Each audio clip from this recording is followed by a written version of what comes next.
Tomorrow comes. When the next day comes, where he said we're going to talk about it, he comes there with movers to move all his stuff back. He was only there for one day. He only slept there one day. He had movers move his stuff out. He was the one who filed for a divorce. So basically, I met this guy in a Christian group. I moved in with him 11 weeks later. He was ready for marriage. I was ready for marriage. We was like, let's do it, right? So the first red flag that people are saying that he did was rewind. When he first met up with me, he was trying to see what I was doing when I was hanging out with my gay homeboy. He didn't really trust me. The second one, I actually think that that's a very reasonable response. I don't think that's a red flag at all. I think that any man that's serious about taking a relationship serious, especially if they're trying to take it to the next level, will want to know if you're ready to be committed. Because if you're not ready to be committed, y'all both are wasting y'all time, and he's going to waste more than his time. He's also going to waste his money too. So I think that's a very reasonable response to any man that's actually serious about a relationship. Was basically when we got engaged, I had to go to my graduation in Texas. He went with me. It was just me and him. And we went to my graduation, and when we went, he left me at David Buster's because we got into literally a small argument. But he was notorious to leave me at places. Yeah, I wonder what that small argument was, though, because to you it might have been small. Sometimes women do things that's disrespectful, and they think that it's small, but for guys it's not. Now, again, I don't think that you should leave your woman at David Buster's. But I'm saying I wonder what that small discussion was, or that small argument was. Even after we got married, even when it wasn't my fault, like, you get me? Like, he just, I don't know what the hell. Like, he got mad one time because it was bacon on his burger when he ordered his burger. He was like, and got so mad. And I was like, babe, like, I even offered to buy him another burger, and he still was like pissed the hell off. He was like, it's on me, and just like stormed off and was like super upset. So he was notorious to like leave me in restaurants and stuff like that. Okay. I think that might be the first red flag. I think that's a red flag because when you're dating people, when they're angry, that's when you kind of see truly who they are, because y'all can make it through the good times, obviously. But if you can't deal with the person, or a person gets heavily disrespectful when they're angry, you got to be really careful of those types of people, because you see where they go when they're at their lowest. I'm a firm believer that if you genuinely love somebody, there are certain things that you don't say or do even when you're angry with them. And I understand that it's at the beginning of the relationship, but I think that's even more of a red flag because y'all still in the honeymoon phase. What are y'all even arguing this much for? So he left me in this restaurant literally like 3 days after he proposed to me. Mind you, we went to the courthouse and nobody knew and got married on the low legally. But our wedding was in January, but we didn't tell nobody. So after that, he ended up still coming to my graduation because I didn't know he was gonna be there. He stayed in the hotel. We didn't talk. He left me, blah blah blah. He ended up showing up, and I'm like, oh, okay, he here. Mind you, I got the ring, and we lived together. I had just moved in with him not too long ago. So then anyway, he shows up to the graduation. I'm happy, cheesing, even though he just left me, because I'm still happy because I don't know. I'm just trying to make this shit work. So fast forward, we ended up kind of talking on the plane, getting back, and we good. We go back home like ain't nothing happened. It was just like a misunderstanding. We don't even really talk about it. I start back searching for venues for the wedding because I'm all excited for this wedding and blah blah blah, and he's going with me and we're like really engaged. He was married before. I forgot to say that. He was married before, but he didn't have a big wedding when he was married before. He just got married and didn't tell nobody. So that was his second time doing this, honestly.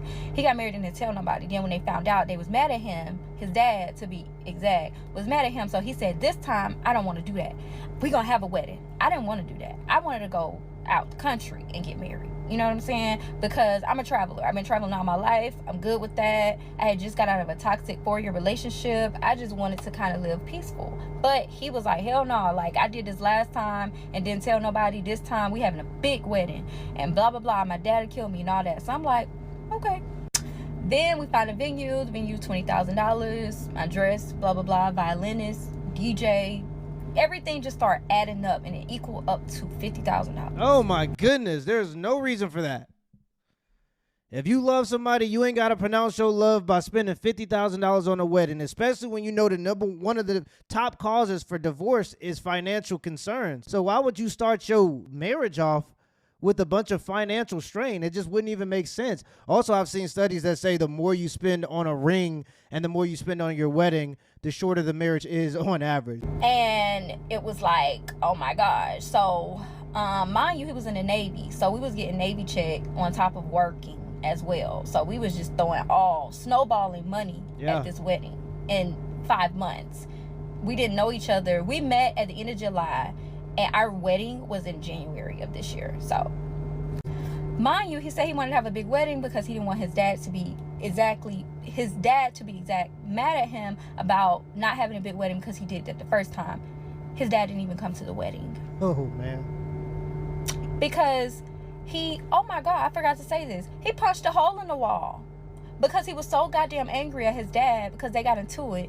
And he was mad. And I was like, babe, are you okay? Like, that just shows you how freaking angry he would get, even when the situation had nothing to do with me, you know? So, spent all that money. Your dad didn't even come to the goddamn wedding. And it's so crazy because we even had chairs right there for his dad to come to the wedding and his dad's wife. But they didn't show up. So the day of the wedding, we didn't even know if they was going to come or not. It was crazy. So people saying this story all over the place because it is, you know? So then I have a child. I had my child at 16. I always say that, blah, blah, blah. And my son goes to school in this particular area where my mom lives. It's in a really prominent area, one of the best schools in Georgia. I told him initially when we first met that my son is going to high school. We got 3.5 more years to stay over here. Then we can move anywhere in the country. He'll be in college. Let's get it. He was okay with that. Or was he? Because one time my son got in trouble in school. Not trouble, but trouble as far as not doing his work. And he was like, see, you sacrificed to doing all that and he ain't even listening. And I'm like, okay, because I was driving an hour away to take my son to school when he wasn't at my mom's house because my mom lived in that area. But I'm like, okay, but it's still, I still need to think about my son's future, even though he ain't doing his work. Kids are kids. I just got to get on him. You know what I'm saying? Like, it's not take him out of something that is gonna benefit him in the future. So I think that he was just trying to discipline. And I think it gets really hard for guys who are not the biological father that are trying to step into a position where they have to care about the kid that they're with, but the mother isn't allowing them to have any disciplinary authority in the house. Just, you know.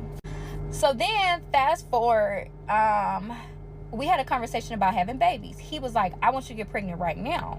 And I was like, hey, babe, I'm taking my boards. Can we wait a couple months? He went off on me, berserk.